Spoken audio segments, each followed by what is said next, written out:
Alright guys, so for today, ayan, aalis po tayo ng bahay. Yan, naka-outfit check po ako.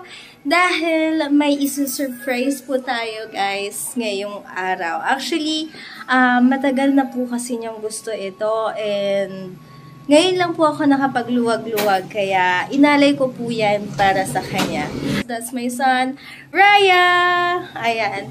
Dahil guys, like I said, medyo naawa na po kasi ako sa kanya dahil si kuya niya may cellphone, si Ameya may cellphone, and siya nasira kasi ang kanyang cellphone, nawala. And yun, bibilhan po natin siya ng bagong cellphone, guys. Ayan.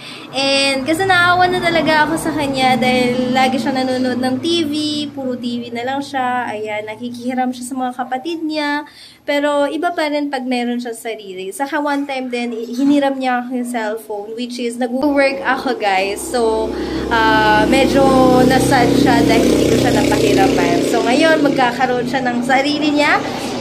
So, ano ba hinihintay nyo? Let's go! Puntahan na po natin ang store kung saan po ako bibili ng cellphone.